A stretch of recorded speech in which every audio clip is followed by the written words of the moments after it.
가장 큰 성당이 괌성당인 것 같아요. 네.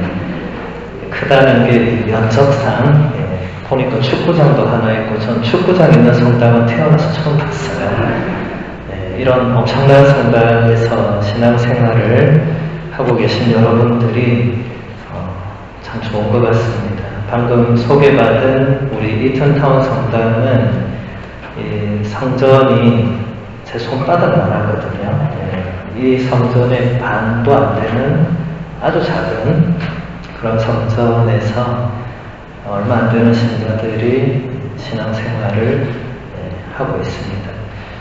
우리 괌이라는 곳을 저도 태어나서 처음 와봤는데 아주 아름다운 섬나라인 것 같아요. 어제 송신부님과 함께 이렇게 몇 군데 둘러보니까 제주도랑 상당히 비슷한 느낌도 들고, 저는 미국 본토에 사니까 본토에서 볼 수 없는 그런 풍경들, 그래서 작은 게 좋구나 이런 생각을 많이 합니다. 미국 본토 가보신 분들은 아시겠지만 본토는 너무 넓잖아요. 끝이 없고, 바다도 저는 동쪽에 사니까 일직선으로 해안선이 이렇게 되어 있어서 이게 뭔가 섬세한 게 하나도 없어요. 미국은 다 일직선으로만 다 되어 있어요. 근데 여기는 이렇게 굽이 이렇게 해안선이 이렇게 되어 있는 것이 우리 한국 사람 정서에 잘 맞는 것 같다. 그래서 뭔가 따뜻한 기운을 많이 느끼는 것 같습니다. 그래서 오늘 긴 시간은 아니지만 제가 우리 성신부님 만나러 온 김에 또 우리 교우님들께 제가 또 공부를 했던 많은 것들을 조금이나마 나누어 드리는 그런 시간을 가지고자 합니다. 어제도 제가 강의를 했는데 어제에 이어서 똑같은 건 아니고요. 같은 책, 제가 어제 로버트 게런 주교님의 타오르는 말씀이라는 책의 내용을 가지고 이야기를 했고, 오늘도 이어서 계속 함께 보도록 하겠습니다. 신앙과 이성이라는 주제를 보겠습니다. 히브리서 11장 1절은 이렇게 말합니다. 믿음은 우리가 바라는 것들의 보증이며 보이지 않는 실체들의 확증입니다. 베런 주교님은 이 말씀을 다음과 같이 해설합니다. 신앙은 필연적으로 어둠 속을 걷는 것입니다. 신앙은 불투명한 비전과 강한 목적이 만들어내는 역설입니다. 불확실한 상황에서 강한 신념을 가진 사람은 결국 믿음을 지닌 사람입니다. 모든 형태의 암과 마찬가지로 믿음 또한 어둠 속을 더듬으며 보이지 않는 것을 향하는 비합리적인 요소가 있습니다. 사실 이런 특징은 믿음에 있어서 더 과장되는 경향이 있습니다.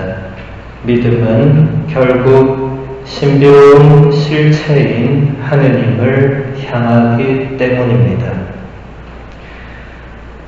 신앙은 필연적으로 어둠 속을 걷는 것이다. 참 멋진 말인데 가슴 아픈 말입니다. 신앙생활을 우리가 하고 있죠. 저도 하고 여러분도 하고 있는데 필연적으로 이 신앙생활의 여정이 어둠 속을 걷게 돼 있다. 아마 이 말을 지금 어떤 의미인지 깨달으신 분들은 고개를 끄덕끄덕 하실 거예요.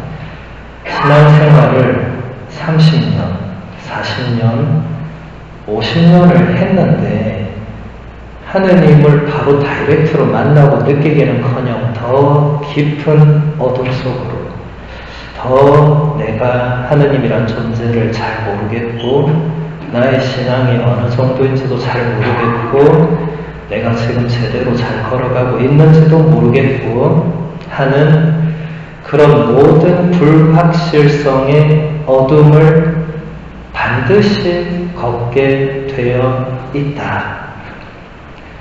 이것은 성인 성녀들도 예외가 아니죠.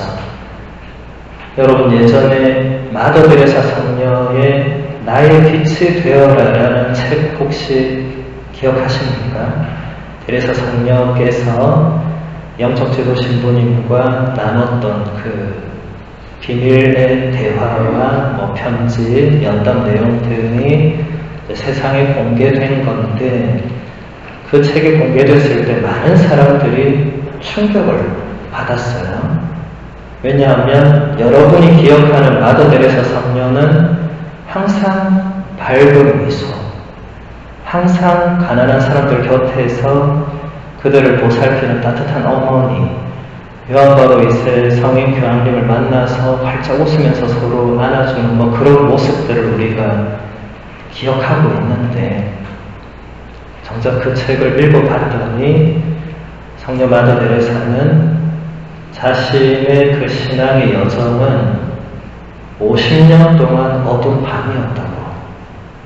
본인은 한 번도 내적으로 기쁘지도 않고 하느님 불러도 적은 대답도 안 하고 내가 가는 길이 맞는지 이게 확신도 서지 않고 그랬다고. 그러니까 사람들이 너무 충격받은 거예요. 아니 어떻게 저런 성녀가 내면이 그렇게 어두운 밤이었을 수가 있는가.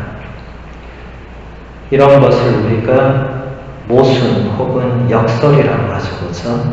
지금 베런 주교님도 여기서 우리의 신앙이 불투명한 비전과 강한 목적이 만들어내는 역설이다. 패러독스다. 여러분 신앙이라는 것은 기본적으로 역설적인 요소를 깔고 있습니다. 우리는 하느님이 계신다고 믿고 있죠. 근데 옆에서 누가 물어요. 그럼 하느님이 네 눈에 보이냐? 이렇게 물어요. 안 보이죠. 그럼 너는 보이지 않는 하느님을 어떻게 믿느냐? 이렇게 물어요. 대답하기가 상당히 곤란해요. 믿지 않는 사람에게는 우리 신앙의 방식이나 우리 신앙의 내용을 설명하는 게 대단히 어렵습니다. 왜냐하면 지금 베런 주교님 말씀대로 믿음은 결국 신비로운 실체인 하느님을 향하기 때문에 그렇다. 하느님이라는 존재가 신비 그 자체이시죠. 우리 인간의 눈으로 보이거나 우리 인간의 귀에 들리거나 우리 인간의 오감으로 파악이 된다면 그건 하느님이 아닐 것입니다.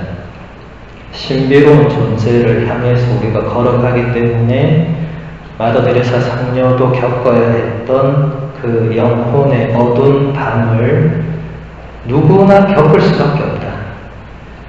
그런데 여기서 중요한 것은 많은 사람들이 그런 어두운 밤을 지나면서도 꿋꿋이 견디고 버티고 그래도 하느님을 향해서 걸어가는 사람이 있는 반면에 어둠이 계속 되니까 나는 더 이상 이 어둠 속에 있고 싶지 않아서 되돌아가서 도로 다른 길로 가는 그런 분들이 많다는 것이 우리 시대의 현실입니다. 여러분 구약 성경의 탈출기라는 책을 아마 읽어보셨을 건데 그 책을 읽어보면 이스라엘 백성이 이집트에서 노예 생활을 400년 넘게 해요. 이건 대단한 거죠. 여러분 400년 넘게 노예 생활을 후손 대대로 했다고 생각하면 끔찍한 일이죠. 그래서 하나님께서 모세를 통해서 이스라엘 백성을 이집트 노예 생활에서 탈출시켜 주시죠. 해방시켜 주시죠. 그래서 책의 이름도 탈출기인데, 근데 이스라엘 백성이 이집트를 떠나서 나와서 제일 먼저 가는 곳이 광야였죠. 근데 이제 이 광야에서 하느님의 백성으로 단련되는 이 시간 동안 이스라엘 백성이 했던 말과 행동들, 태도들을 보면 가장 대표적인 게 무엇이었습니까? 차라리 이집트 노예 생활로 돌아갔더라면 좋았겠다. 이런 말들이 계속 나와요. 그냥 돌아가고 싶다. 광야의 그 시련과 어둠을 지나가는 것보다 그냥 노예로 살고 싶다. 그렇게 노예 생활을 힘들어 했는데 다시 노예로 살고 싶다. 그렇게 말하는 거예요. 이게 이스라엘 백성이 유별나서 그런 게 아니라 이게 우리 신앙의 여정의 한 모습을 보여줍니다. 여러분, 우리가 지금 세계적인 팬데믹 시대에 3년째 살고 있어요. 버티고 있는 거죠. 이제 신앙이 이런 상황에서 결단을 내려야 되는 순간들이 옵니다.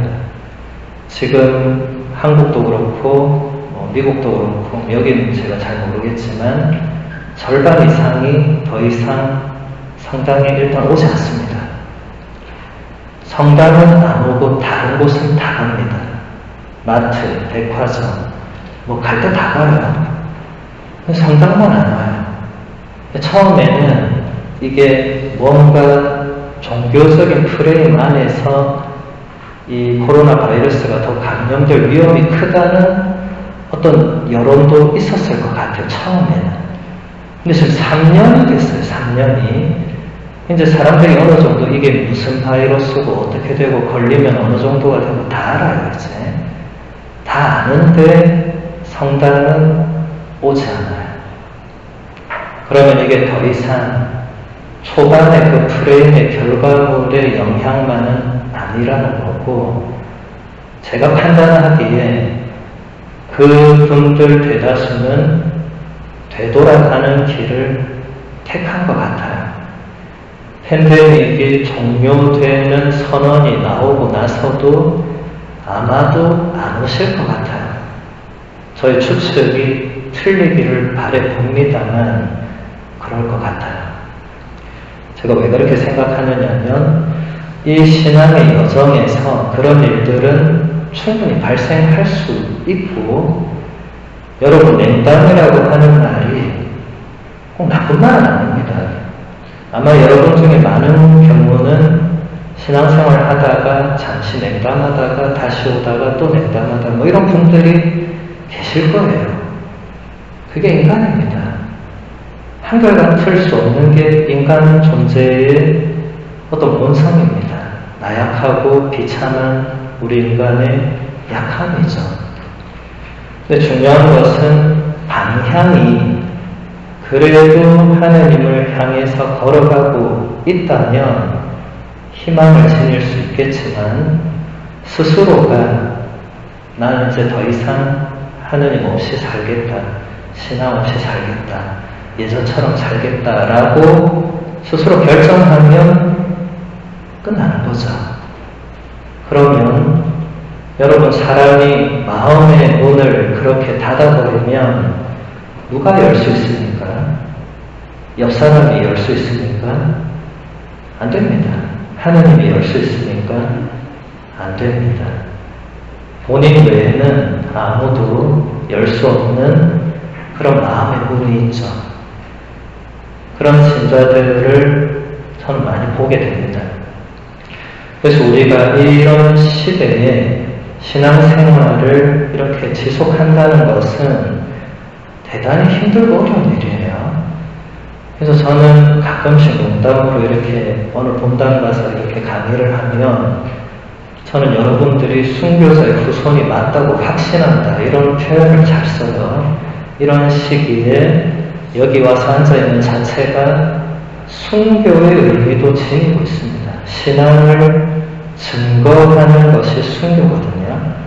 예전에는 피의 순교를 했습니다. 목숨마저 내놓는 순교를 했는데 오늘날 적어도 우리나라나 미국이나 괌에서 우리가 그리스도를 믿는다고 해서 누군가가 나를 총으로 쏘거나 칼로 나를 찌르지는 않죠.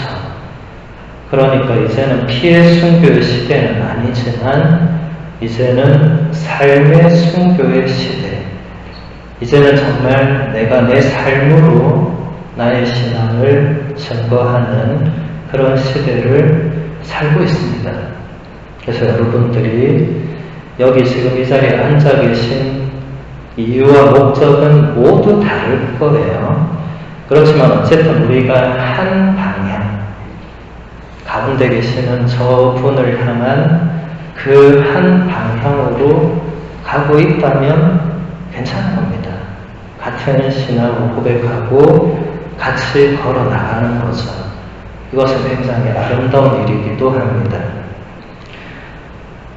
이어서 예수 그리스도에 대해서 보도록 하겠습니다.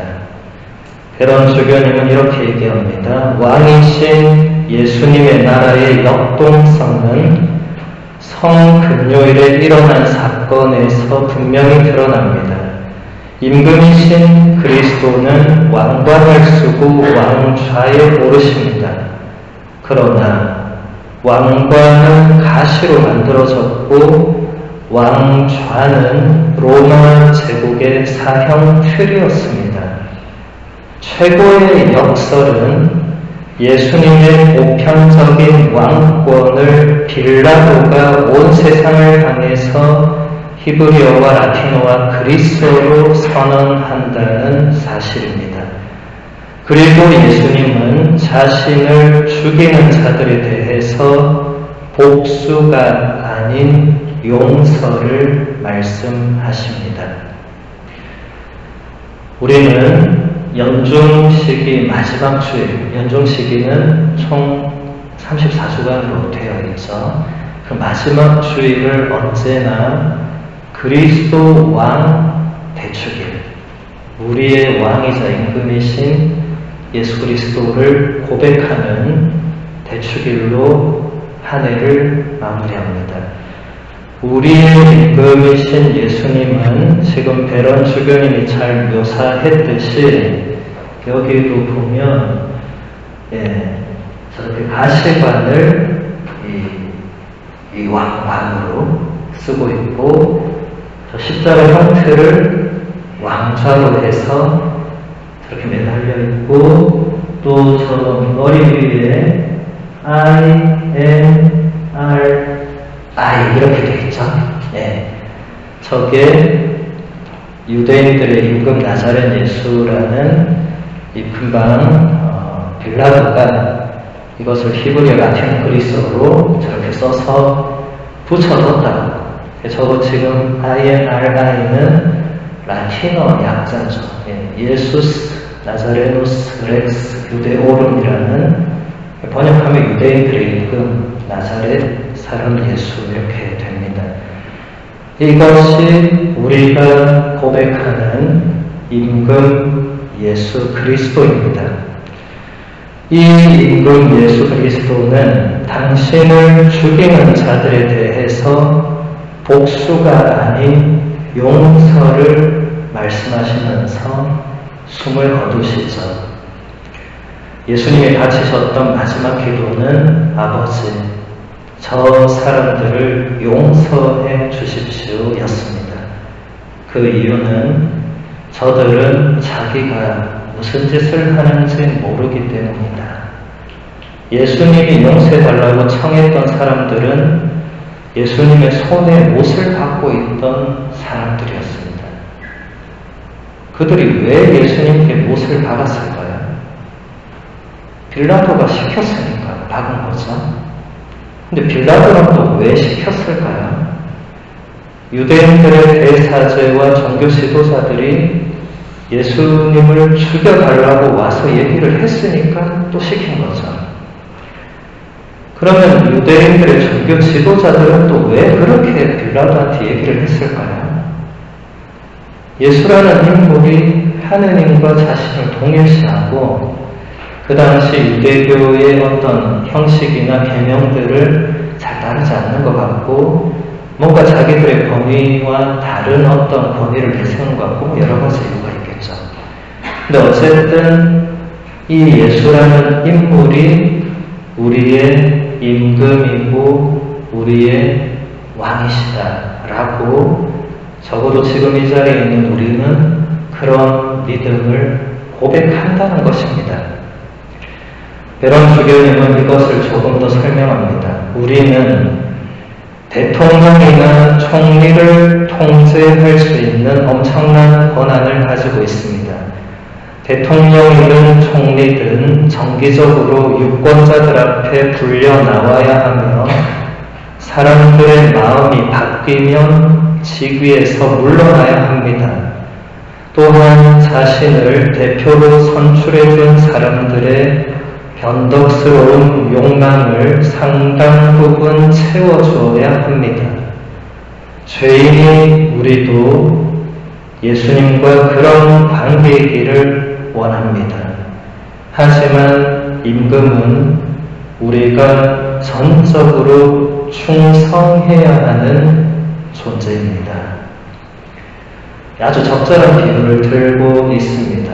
이 시대에는 임금이 없죠.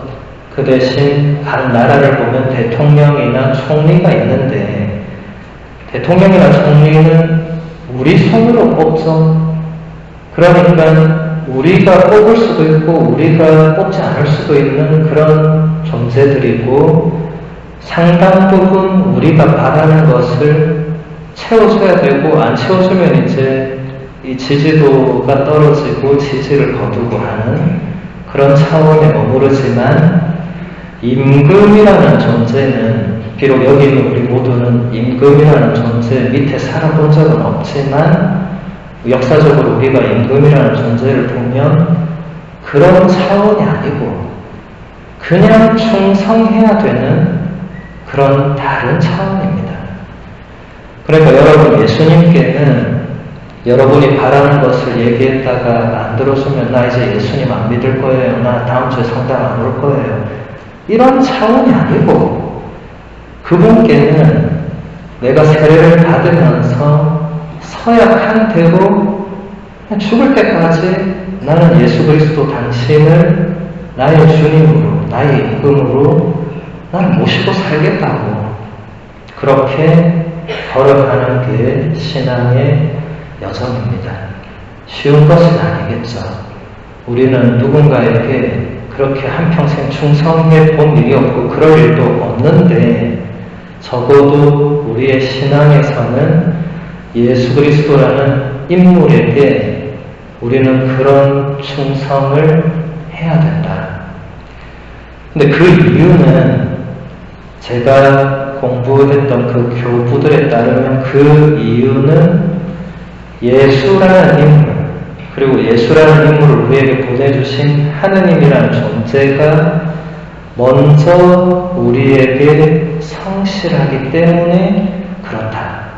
우리말로는 성실하다, 충실하다, 충성스럽다 여러 가지로 번역할 수 있는 이 표현이 원문으로는 같은 단어가 쓰입니다.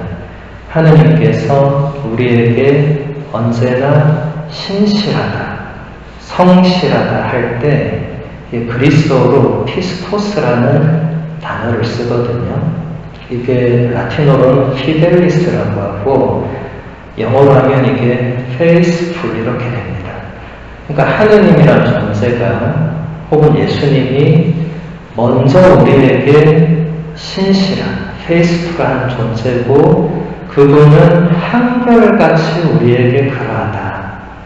그렇기 때문에 우리도 예수님께 한결같이 그렇게 해야 된다 이 말이죠. 그런데 제가 아까 얘기했듯이 우리 인간은 본성적으로 뭔가 한결같이 못한 뭔가를 지니고 있어요. 아마 여러분이 잘 아실 거예요. 우리말에 예전부터 자주 사용하는 말이 작심삼일이다. 이런 말 잘 들어보셨죠? 아침 기도를 안 하던 사람이 어느 날 내 아침 기도를 이제 해봐야 되겠다 결심을 했어요. 3일쯤 지나니까 하기 싫은 거예요. 아침에 바빠 죽겠는데 그 바쁜 와중에 잠깐 기도한다고 촛불 켜고 앉아있고 막 그 와중에 이게 안 되는 거예요. 그러니까 우리는 무언가 한 가지를 꾸준하게 죽을 때까지 한결같이 하는 것이 쉽지 않습니다. 그래서 여러분들 자신의 어떤 부족한 모습이나 자신이 작심삼일로 포기한 그런 모습에 너무 실망하지는 마시기를 바랍니다. 우리 신부들도 여러분이 보기에는 굉장히 잘할 것 같지만 우리가 우리 스스로를 보면 그런 모습들이 많아요. 그러니까 우리도 끊임없이 자신의 그런 부족함을 알면서 또 고쳐나가려고 애를 쓰면서 그렇게 신앙생활을 하는 겁니다. 다 똑같습니다. 조건은 똑같아요. 신앙심이 처음부터 타고나서 무슨 순교자 집안에서 정말 태어나서 그렇다고 해서 처음부터 이 사람이 신앙의 그 한결같은 모습을 지니고 태어나는 것은 아니란 거죠. 그 다음 착한 사마리아인 이야기를 보겠습니다. 루카복음서 10장 25절에서 37절까지의 그 내용을 여러분들은 잘 아실 겁니다. 뭐 간단하게 제가 설명드리면 어떤 사람이 이 예루살렘에서 예리코라는 곳으로 내려가다가 길가에서 강도를 만나서 강도한테 완전히 두드려 맞고 다 뺏기고 막 초주검이 되어서 쓰러져 있었는데 이제 어떤 사람, 첫 번째는 사제라는 상징적인 인물이죠. 사제가 내려오다가 쓰러진 사람을 보고 한쪽으로 가고 그 다음 레위 지파도 사제의 지파입니다. 레위인도 보더니 그냥 가고 그런데 세 번째로 사마리아 출신 사람이 그 사람을 보고는 그냥 지나치지 못하고 가엾은 마음이 들어서 그 사람의 상처를 치료해주고 싸매주고 또 거기서 계속 그럴 수 없으니까 여관까지 데리고 가서 여관 주인에게 돈을 주면서 묵게 해주고 치료를 부탁하고 돈이 더 들면 다음날 내가 주겠다. 뭐 이 이야기죠. 이 이야기를 베런 주교님은 이렇게 해석을 합니다. 이 이야기는 어떤 사람이 예루살렘에서 예리코로 내려가다가 라는 구절로 시작합니다. 예루살렘은 천국의 상징으로 이사야가 예언하였듯이 주님의 모든 민족들이 오르게 될 장소입니다. 그러므로 신비적인 의미에서 예루살렘은 하나님과의 우정의 상태를 나타냅니다. 그리고 구약 성경을 열심히 읽은 사람들은 예리코를 죄악의 도시로 알고 있습니다. 이스라엘 백성이 약속의 땅으로 들어갈 때 정복해야 했던 도시이기 때문입니다. 따라서 예루살렘에서 예리코로 내려가는 여행길은 타락을 상징합니다. 즉 인류가 하느님과의 일치에서 멀어지는 하강의 길입니다.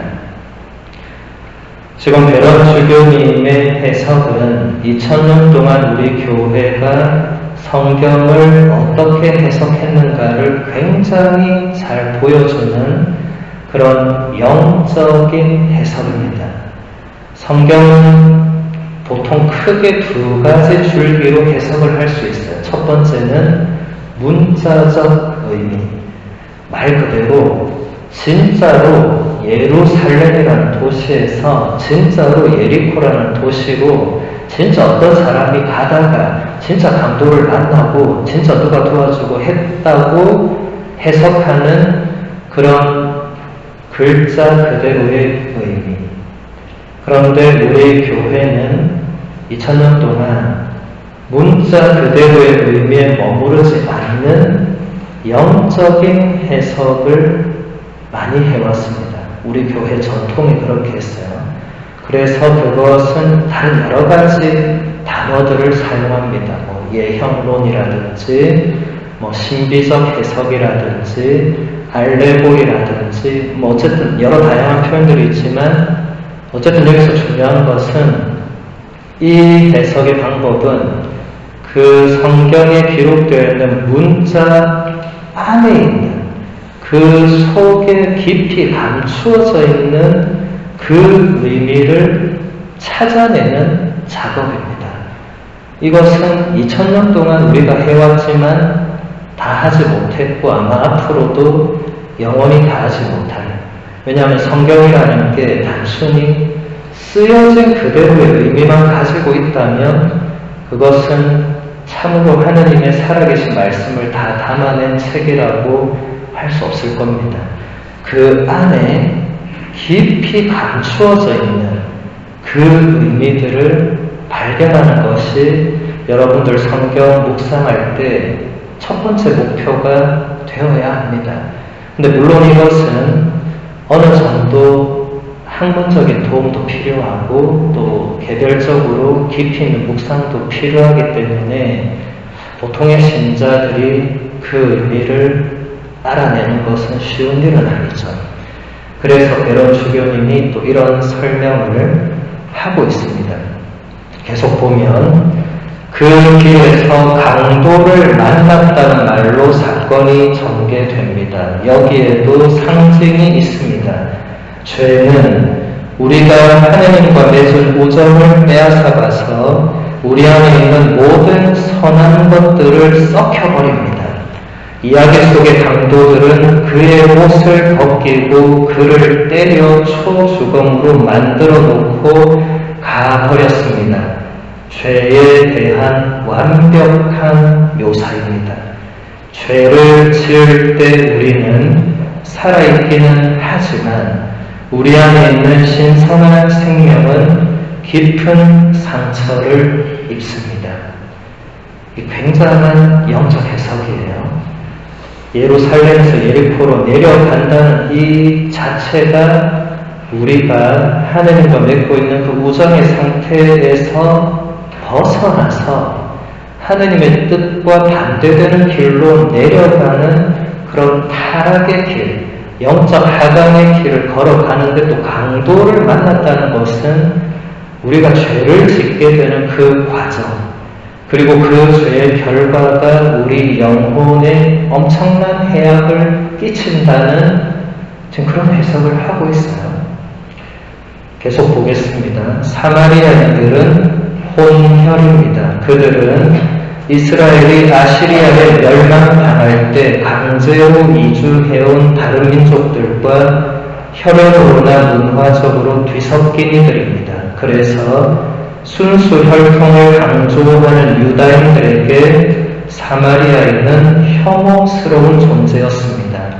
예수님은 유다인이셨지만 당시에 윤리적으로 의심받던 죄인이나 이방인들과도 격이 없이 잘 어울리셨습니다. 그리고 결국 생을 마감하실 때는 그 당시 상류사회 전체가 예수님에게 등을 돌렸습니다.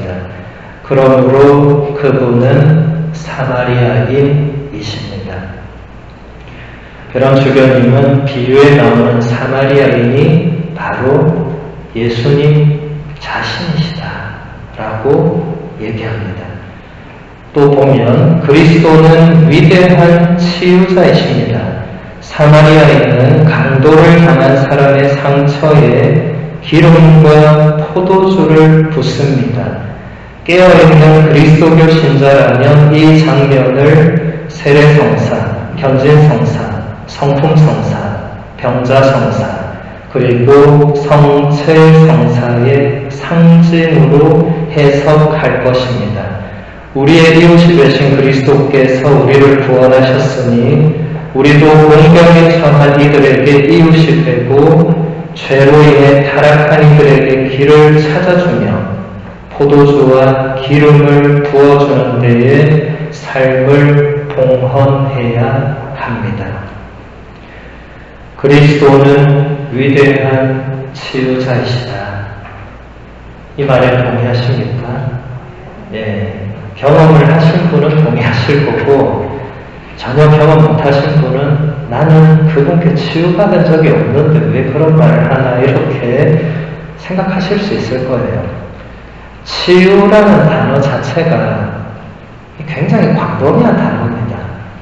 내가 여러분 병원에 가서 의사한테 수술을 받고 의사가 당신이 이제 완쾌됐다 라고 하고 나도 더 이상 안 아프면 치유되었다고 우리가 일반적으로는 생각할 수 있는데, 이 내적인 부분, 영적인 부분, 아까 베론주경 얘기하신 우리의 죄로 인해서 우리의 영혼이 받은 그런 해악과 타락에 대해서는 내가 어느 정도 치유를 받는가는 굉장히 어려운 부분이죠.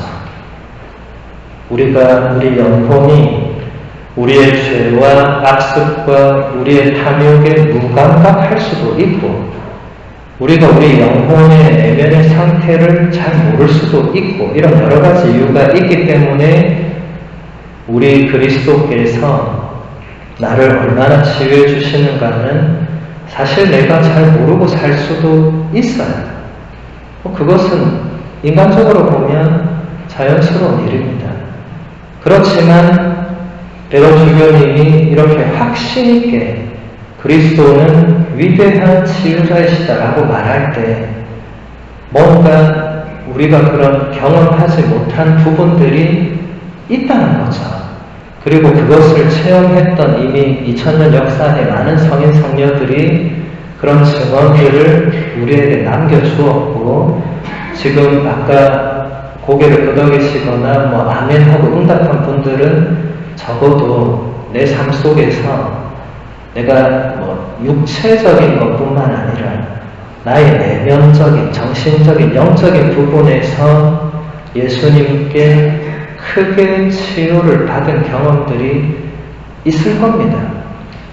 없는 분들은 없다고 불평할 필요는 전혀 없습니다. 여기서 보면 예수님께서 사마리아인이 강도를 당한 사람의 상처에 기름과 포도주를 부어준다. 굉장히 상징적인 행위인데 베론주교님이 얘기하죠. 깨어있는 그리스도교 신자라면 이 장면에서 세례성사, 견진성사, 성품성사, 병자성사, 성체성사를 떠올릴 수밖에 없다. 여러분, 지금 이 미사가 성체성사입니다. 지금 뭐 다른 성사는 시간 관계상 다 설명할 수는 없고, 성체성사, 저기 제대에 저기 보면 미사경보 마이크 그 옆에 포도주와 물이 있습니다. 그렇죠? 네. 미사 때 포도주가 없이는 미사가 안 되죠. 저 포도주가 미사 중에 축성이 되면서 이게 예수님의 피로 변하게 되죠. 사마리아 사람이 강도를 당한 사람에게 포도주를 부었다는 것을 이 영적인 의미로 해석하면 이 영적인 포도주가 우리를 치유하는 어떤 도구가 되는 거죠. 그래서 예수님께서 최후의 만찬 때 포도주를 들고 제자들에게 너희는 모두 이것을 받아 마셔라. 이는 새롭고 영원한 계약을 맺는 내 피의 잔이니 죄를 사하여 주려고 너희와 많은 이를 위하여 흘리는 내 피다. 너희는 나를 기억해서 이 예식을 계속 행하라고 명령하셨죠. 그래서 최후의 만찬 날부터 오늘까지 2000년 동안 우리 교회는 단 하루도 빠지지 않고 미사를 봉헌해 왔습니다. 제가 이렇게 얘기하면 어떤 분들이 신부님 팬데믹 때 우리 미사 없었잖아요. 문 다 닫았잖아요. 이렇게 얘기를 하세요. 네. 물론 이번 팬데믹은 인류 역사상 유례없는 독특한 상황이었기 때문에 너무나 여러분들께 죄송하게도 성전 문을 잠시 닫아야 했습니다. 그게 우리 사제들이 자기 마음대로 정한 게 아니고 그 당시에 주교님들이 혹은 교황님이 우리 다 같이 이 위기를 넘어가기 위해서 더 감염이 추가로 발생하지 않기 위해서 일단 문을 닫는다고 해서 닫았어요. 닫고 나서 우리 사제들이 여기서 뭐 했겠어요? 맨날 술 먹고 고수를 찾겠어요? 예. 매일 미사를 봉헌합니다. 사제는 매일 미사를 봉헌하기 위해서 축성된 존재입니다. 여기 아무도 없어도, 여러분 아무도 안 계셔도 사제가 미사를 봉헌하면 됩니다. 아무 문제가 없습니다. 여러분, 그래서 그 락다운 기간에 우리 성신부님이 혼자 병당에서 쓸쓸히 미사를 하는 모습을 촬영해서 유튜브에 올려서 여러분들에게 아마 보내주셨을 거예요. 그때 대부분 신부님들이 그렇게 하셨어요. 자, 그러면 혼자 하는데 혼자 미사 드린다고 해서 나만을 위한 미사로 이걸 봉헌했겠습니까? 그럴 수가 없죠. 여러분, 미사는, 사제는 자기를 위해서 미사를 봉헌할 수가 없습니다. 이 자리에 계신 여러분들과 여러분들의 가정과 여러분들의 어떤 영적인 치유와 이런 여러 가지 지향을 본당 신부님은 항상 미사 중에 그 지향을 담아서 미사를 봉헌하죠. 그래서 여러분들에게 그 미사의 은총이 여러분에게 영향을 미칩니다. 이런 것들이 우리 교회가 고백해온 신앙입니다. 그래서 여러분들 이 어려운 시기에 이렇게 이 자리에 오신 자체가 참 대단한 일이라고 저는 생각을 해요. 프란시스코 교황님은 우리 한국 신자들에게 여러분이 순교자의 후손이라는 것을 잊지 말아 달라고 자주 당부했습니다. 그래서 저는 처음에 교황님이 그런 말씀을 자꾸 하시길래 농담하시는 줄 알았어요. 그냥 교황님이 자주 쓰는 표현들이 있어요. 여러분, 저를 위해서 꼭 기도해달라, 이런 표현이나 이런 걸 쓰실 때 사람들이 처음에는 웃고 넘겼어요. 근데 교황님이 계속 하시니까 저게 빈말이 아니구나, 농담이 아니구나. 근데 교황님이 한국 사람에게는 여러분이 순교자의 후손이라는 것을 기억해라, 빈말이 아니거든요. 그러면 다르게 해석한 거죠. 한국 신자 여러분, 순교자의 후손답게 살아달라.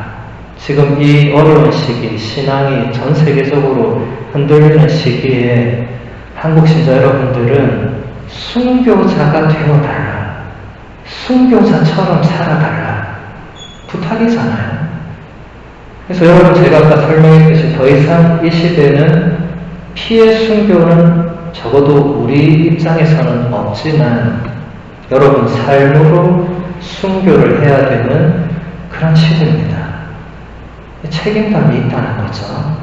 제가 어제 강의 때도 잠깐 얘기했지만 우리의 신앙생활은 나만을 위해서, 내 가정만을 위해서, 내가 바라는 것만을 위해서 하는 것이 되어서는 안 됩니다. 그런 1차원적인 신앙생활은 나에게 어느 정도 시간이 지나면 도움이 되지 않습니다. 우리의 신앙은 공동체 신앙이고 하느님이라는 그 한 분의 그 목표점을 향해서 같이 나아가는 신앙입니다. 그래서 여러분들이 이 힘들고 어려운 시기도 나 혼자서는 이걸 이겨내기가 힘들죠. 여러분 집에 혼자 계속 있으면 뭘 이겨내겠습니까? 같이 기도하고 그래도 같이 신앙의 길을 걷는 공동체의 다른 우리 신자분들이 있기 때문에 우리가 여기까지 온 거죠. 이런 것들을 놓쳐서는 안 됩니다. 우리 신앙 공동체가 비록 우리 서로의 부족함 때문에 서로 때로는 미워할 수도 있고 시기 질투할 수도 있고 그럴 수 있어요. 제가 아까부터 계속 얘기했잖아요. 인간의 나약함과 비참함이 모두에게 있다. 그렇기 때문에 일어날 수 있는 인간적인 부족함들이 있습니다. 그런 거 가지고 우리 본당은 안 된다, 감성당 없어져야 된다. 이게 말도 안 되는 소리죠. 네. 그리스도교 공동체는 인간적으로 누가 이끌어서 되는 건 아닙니다. 예수 그리스도께서 우리의 주인이시고 임금이신 공동체이기 때문에 그분께서 살아계시는 한 우리 그리스도교 공동체는 계속 이어질 것입니다. 그래서 우리가 서로가 서로에게 부족함이 많다고 할지라도 우린 서로가 서로를 또 필요로 하는 존재이고 함께 걸어가는 존재입니다. 이것을 놓쳐서는 안 됩니다. 이 작은 섬나라에 한인 성당이 하나밖에 없잖아요. 이것은 굉장히 상징적입니다. 제가 사는 뉴저지만 해도 한인 성당이 너무 많아요. 딴 성당 가는 분이 많아요. 그건 뭐 상관없어요. 같은 가톨릭 교회니까. 여기는 다른 성당 갈 데가 없어요. 제가 보니까. 가려면 로컬 성당을 가야 되는데, 뭐 그것도 뭐 나쁘진 않지만, 그래도 하나밖에 없는 우리 이 한인 커뮤니티, 우리 한인 그리스도교 공동체를 우리가 잘 지켜나가고, 하느님 보시기에 좋은 모습으로 바꾸어 나가야 됩니다. 그래서 여러분들, 제가 이제 송신부님이 이제 내년쯤에 인사가 되면 뭐 제가 다시 여기 밤에 올 일이 있을지 없을지는 모르겠어요. 그거는 제 뜻이 아니라 하느님 뜻에 달려 있겠죠.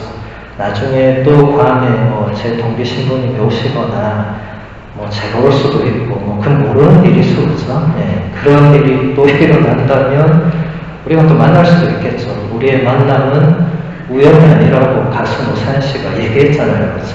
네. 우연이 아니면 이 만남은 뭡니까 이게? 필연입니까? 뭐예요 그러면? 예.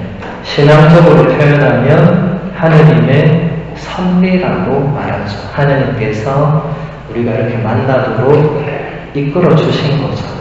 그래서 저도 오늘 여러분들과의 이 짧은 만남에 감사하고 또 제 기도 중에 우리 관 공동체를 기억할 것입니다. 여러분도 우리 기도 중에 우리 송신부님과 또 저와 또 세상의 모든 사제들을 기억해 주시고 여러분의 공동체가 하느님 보시기에 좋은 모습으로 나아갈 수 있도록 계속 함께 노력해 주시기를 부탁드리면서 오늘 강의는 마무리하겠습니다. 모두 일어나셔서